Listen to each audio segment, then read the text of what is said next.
नमस्कार दोस्तों, आपका अपने चैनल मनोज गुप्ता एकेडमी में आपका स्वागत है। दोस्तों, आज हम कक्षा 9वीं के राजनीति शास्त्र पाठ 8 उद्योग तथा व्यापार इस पाठ का स्वाध्याय अर्थात प्रश्नोत्तर करने वाले हैं। दोस्तों, अभी तक आप लोगों ने इस चैनल को सब्सक्राइब नहीं किया तो प्लीज सब्सक्राइब और चैनल लाइक कीजिए और अपने फ्रेंड्स के साथ शेयर कीजिए। यह है पाठ 8 उद्योग तथा व्यापार, इसका स्वाध्याय करते हैं। पहले प्रश्न में क्या दिया गया? दिए गए विकल्पों में से उचित विकल्प चुनकर कथन पुनः लिखिए।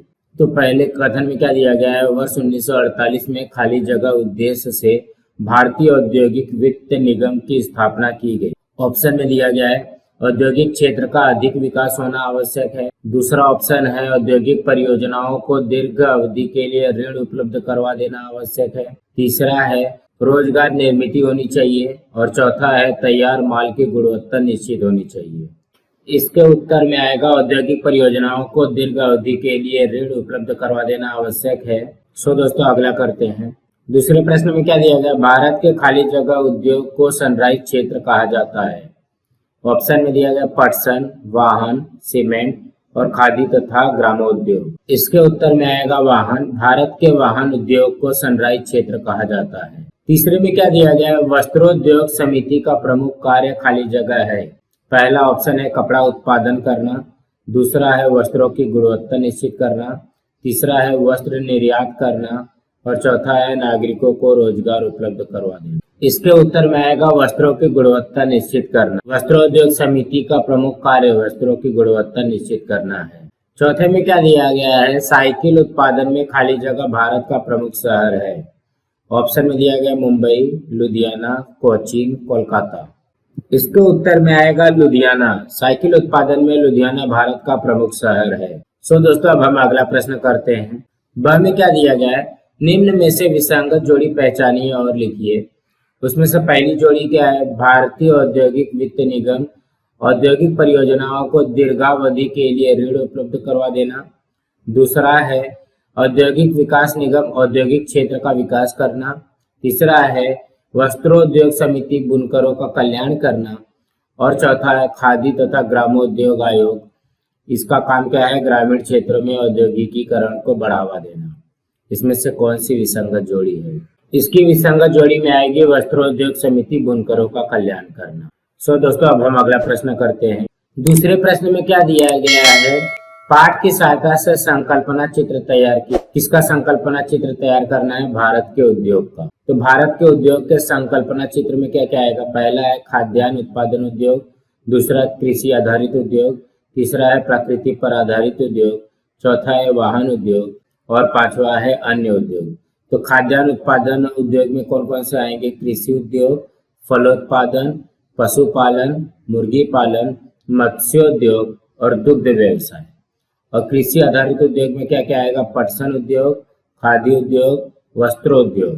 प्रकृति पर आधारित उद्योग कौन कौन से हैं? खनिज संसाधन, वन संसाधन, रेशम, नमक उद्योग, औषधि उद्योग। वाहन उद्योग में क्या क्या आएगा? कार, ट्रक आदि उद्योग, ट्रैक्टर उद्योग, साइकिल उद्योग। और अन्य उद्योग में क्या क्या आएगा? पर्यटन, हस्तशिल्प उद्योग, चमड़ा उद्योग, ग्रामोद्योग, सीमेंट उद्योग। दोस्तों, अब हम अगला प्रश्न करते हैं। दूसरे प्रश्न में क्या दिया गया? भारत का आयात निर्यात बताना है। तो आयात क्या चीज होती है और निर्यात क्या चीज होती है? आयात जो होता है दूसरे देशों से भारत में खरीदी की जाती है। मतलब आयात जो है दूसरे देश से भारत में खरीदी जाती है और निर्यात जो होता है वो भारत से दूसरे देशों में बेची जाती है, बिक्री की जाती है।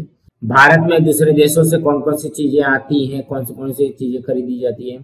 खाद, औषधियां, यंत्र सामग्री, खनिज तेल, प्रौद्योगिकी और लोहा। और जो निर्यात है ये क्या है? भारत से दूसरे देशों में बेची जाती है। क्या क्या? कार और ट्रैक्टर, मोती, सूती कपड़े, चमड़े और जूते, मसाले के पदार्थ, मूल्यवान हीरा, चाय और कॉफी, सीमेंट। दोस्तों, अब हम अगला प्रश्न करते हैं। ब में क्या दिया गया है? निम्न अवधारणा स्पष्ट कीजिए। पहला है भारत का आंतरिक व्यापार। इसके उत्तर में आएगा पहला, भारत के आंतरिक भागों में स्थित कारखानों और कृषि से तैयार होने वाले उत्पादनों की बिक्री भारत के बाजारों में करना, इसे भारत का आंतरिक व्यापार कहते हैं। इस आंतरिक व्यापार में कोयला, कपास, सूती कपड़ा, चावल, गेहूं, कच्चा पटसन, लोहा इस्पात, तिलहन, चीनी, नमक आदि वस्तुओं का समावेश होता है। तीसरा है आंतरिक व्यापार रेल मार्ग, वायु मार्ग तथा सड़कों द्वारा होता है। चौथा है मुंबई, कोलकाता, कोचीन, चेन्नई बंदरगाहों से आंतरिक व्यापार चलता है।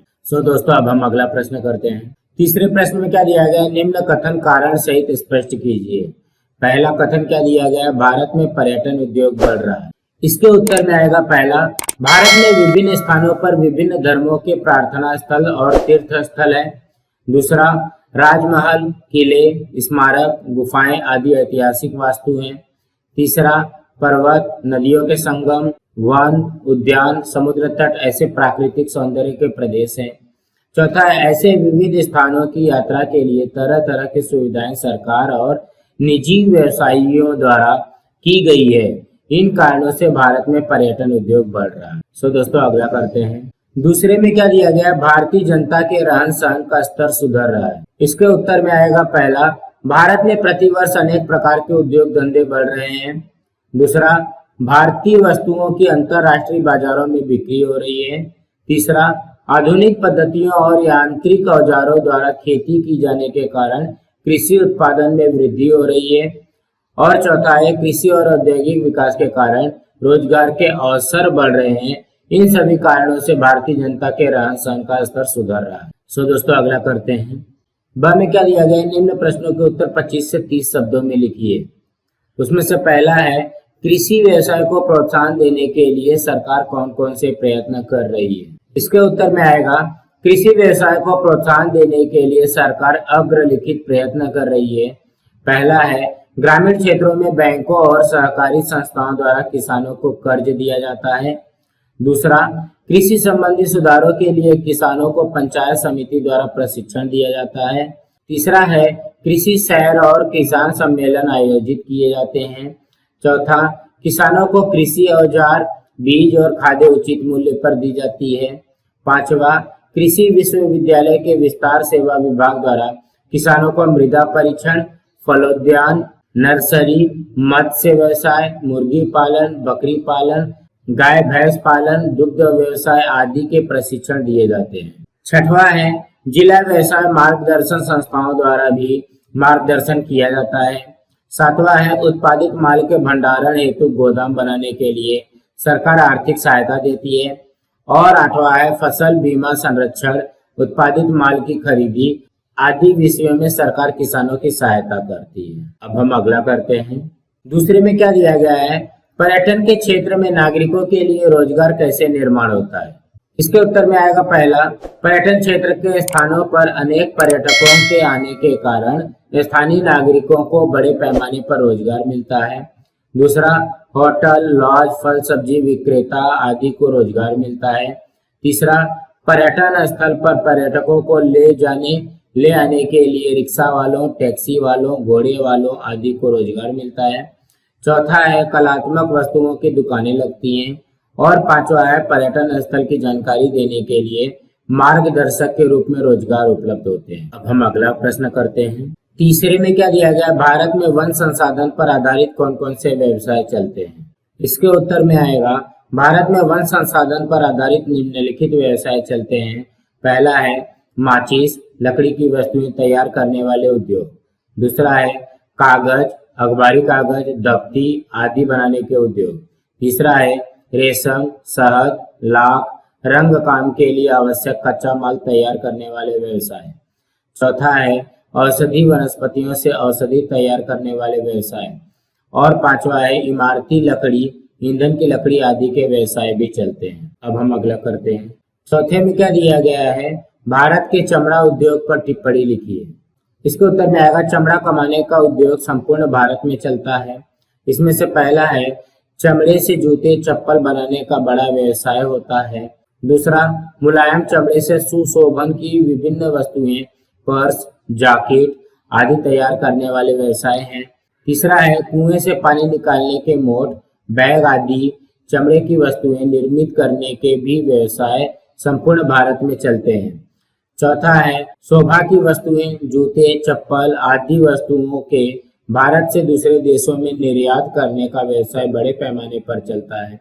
भारत में आगरा, कानपुर, कोल्हापुर, चेन्नई, मुंबई आदि शहरों में चमड़े के उद्योग बड़े पैमाने पर चलते हैं। अब हम अगला प्रश्न करते हैं। चौथे प्रश्न में क्या दिया गया है? चौखट पूर्ण कीजिए। ये चौखट है, भारत में आयात होने वाली वस्तुएं, मतलब दूसरे देश से भारत में आने वाली वस्तुएं, और भारत से निर्यात होने वाली वस्तुएं, मतलब भारत देश से दूसरे देश में जाने वाली वस्तुएं। तो आयात होने वाली वस्तुएं कौन कौन सी है? खनिज तेल, प्राकृतिक गैस, औषधियां, खादें, मोबाइल, टीवी, यंत्रों के पार्ट्स, लोहा, लैपटॉप, तोपें, पनडुब्बी, आधुनिक सैनिक सामग्री, लड़ाकू विमान, नौकाएं, यात्री विमान, रेलवे के डिब्बे, इंजन, आधुनिक प्रौद्योगिकी, खाद्यान्न, दाल, प्याज इत्यादि। और निर्यात होने वाली वस्तुएं कौन कौन सी है? चाय, कॉफी, मसाले के पदार्थ, सूती कपड़े, चमड़े तथा जूते, मोती, मूल्यवान हीरे, सीमेंट, नमक, हापुस आम, motor, tractor, rail engine, cycle इत्यादि। तो दोस्तों आज हमारा यहाँ पे पाठ 8 उद्योग तथा व्यापार, इस पाठ का स्वाध्याय अर्थात प्रश्न उत्तर कंप्लीट हुआ। दोस्तों आप लोगों को ये वीडियो कैसा लगा आप लोग कमेंट बॉक्स पे जरूर लिख करके बताइए, ताकि हम इसमें और भी अच्छी तरीके से सुधार किया जा सके। आप लोगों को ये वीडियो पसंद आई होगी तो आप लोग इस वीडियो को लाइक कीजिए, अपने फ्रेंड्स के साथ शेयर कीजिए, ताकि आपके फ्रेंड्स को भी प्रश्न उत्तर मिल सके, और इस चैनल को सब्सक्राइब कीजिए। नमस्कार दोस्तों।